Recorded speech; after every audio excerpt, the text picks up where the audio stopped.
What's happening, everybody? Pro Digital Gear is here again with another setup video for you. Today we have the Epson F170 desktop dye sublimation printer. It's still in the box right now, so we're gonna open it up and set up the printer. So let's go ahead and open up the box.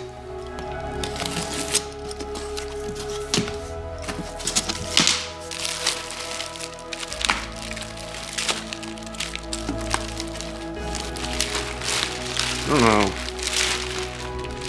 what this is. I think these are the instructions. This says it's a bag for shipping. That's pretty cool. All right, let's put that aside for now. It really is small.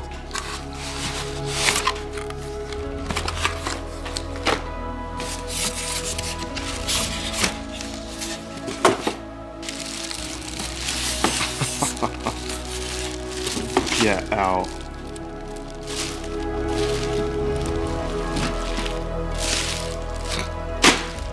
That's it. Wow, this is truly a desktop dye sublimation printer. It's so small.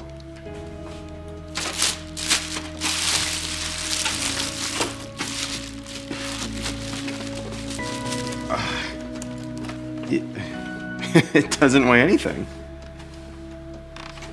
That's pretty cool. All right, let's take the tape off.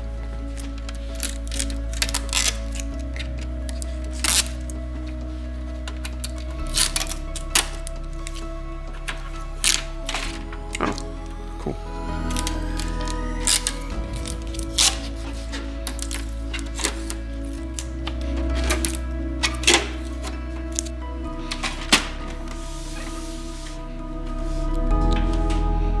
Have some tape in the back.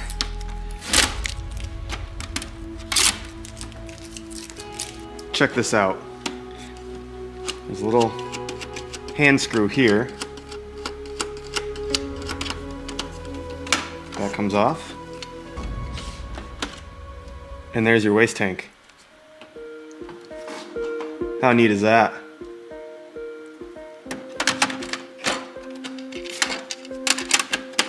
Huh. Under the hood, it looks like we have a piece of tape holding the head in place there. If we open it up here and then open this up, we can see this is where we refill the inks. Just like the F570, these pop up and the ink tanks plug into here and they fill up the reservoirs here. Let's close these up.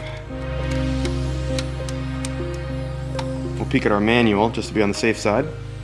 All right, let's see what else is in the box here.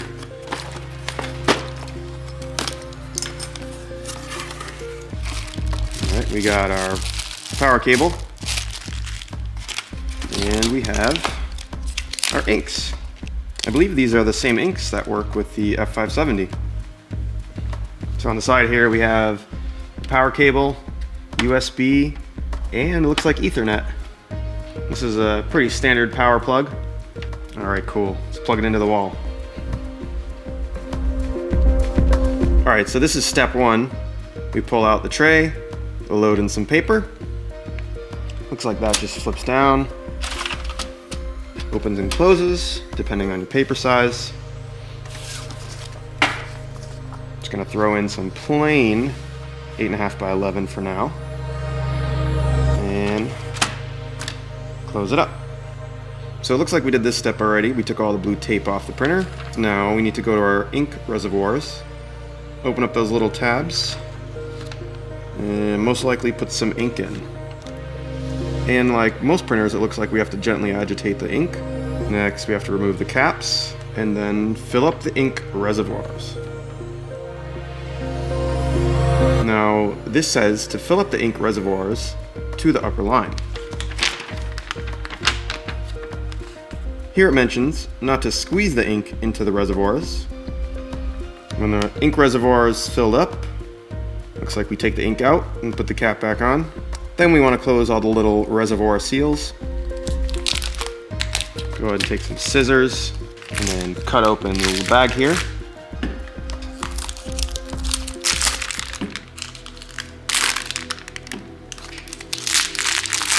Okay, there's all our inks ready to go. We have our cyan, magenta, black, and yellow. Cool thing I just realized about this lid is that when you open it up, pull it a little bit further and it'll just stay up.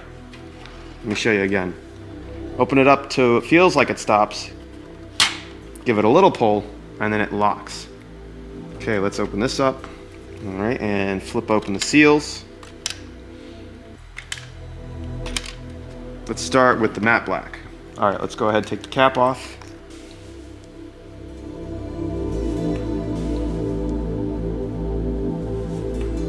Okay, our reservoir is starting to fill up. So I'm gonna stop it right about there.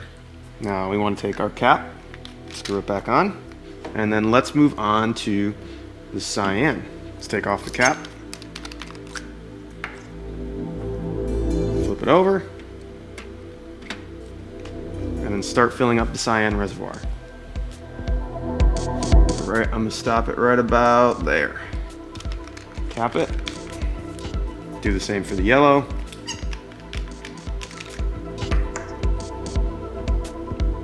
Remember, the yellow channel is all the way at the end. I'm doing it out of order.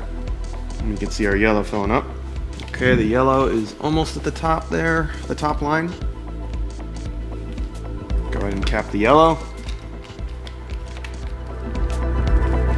And then lastly, let's do our magenta. Take the cap off, flip it over. You don't have to be nervous about taking the ink out while it's filling up the reservoir. It's not gonna spill or drip all over the place. Okay, we're almost there. Top line. Cool. Go ahead and cap this. Don't forget to close all the seals. Awesome. Close that, and then close our lid. Let's take a closer look at the reservoirs. So it definitely looks like I went above the top lines here, but I took the bottle out as soon as it hit that top line, so maybe some more ink kind of fell in. I hope that's okay. I assume it is, and maybe that's why Epson tells you to take it out when you hit the top line. But we're all set to go, so let's go ahead and boot up the printer. I'm gonna peel off this here. Okay, let's do this. Let's power on the Epson F170.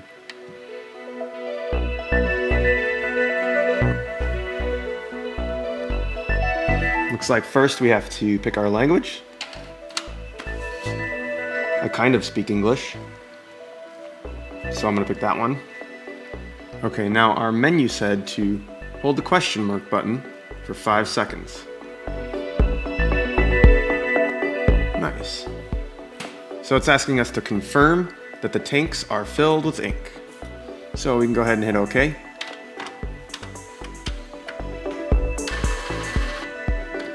So most likely it's charging all the lines with ink. And it says it's probably going to take about 14 minutes.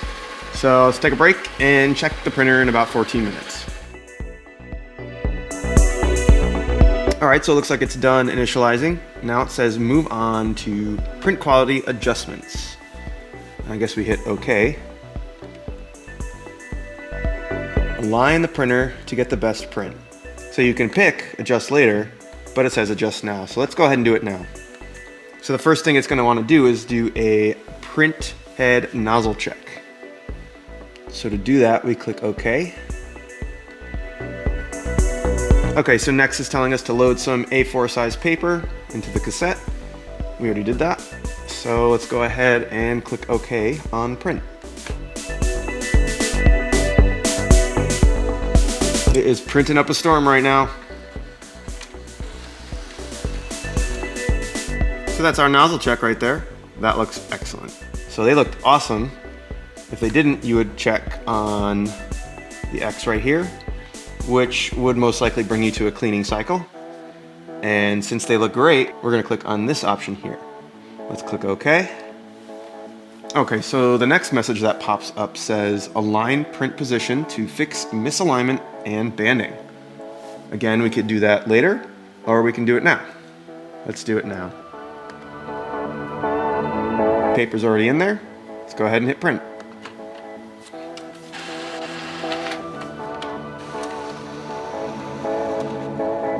Okay, so printed out some more patterns here. Okay, so let's look at the print first. So the print that came out has a bunch of squares on it.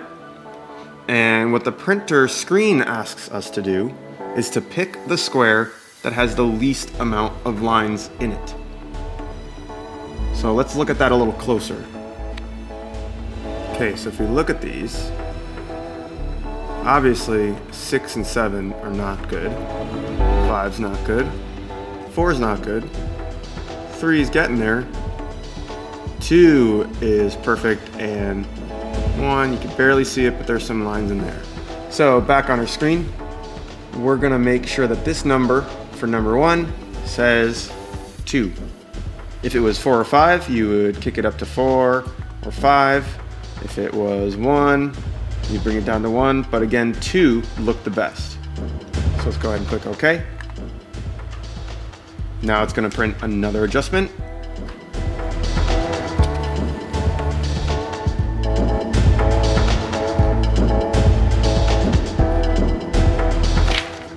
Okay, so now we have another pattern here, and this one's very interesting.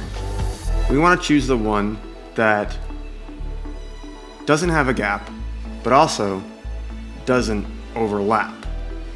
It wants us to pick the one that looks solid. Going as close as I can here with the camera to show you, you can see how there's a gap here, and this one is overlapping. But this one right here, number 5, looks perfect. It's probably trickier to see on camera than it is in person. But I could tell you that this one, number 5, is perfect. And back on our menu here, we would want to choose number 5. If it was again number 4, hit the minus symbol. If it was number 6, hit the plus symbol till you get to 6. But again, number 5 was perfect, so we're going to head and click OK. So that's it.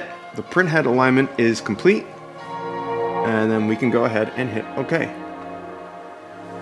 Sweet. So I hope I did an okay job with this setup video for the Epson SureColor F170 desktop dye sublimation printer. Again, we wanted just to show you the unboxing and initial setup. In our future videos, we can show you more, but for today, we hope this was helpful to you. If you have any questions about this printer, or you would like to place an order for the Epson F170, feel free to give the knowledgeable staff at Pro Digital Gear a call, 1-888-459-1482. Send us an email at sales@prodigitalgear.com, or visit our website, www.prodigitalgear.com. Okay, everybody, thank you so much for watching.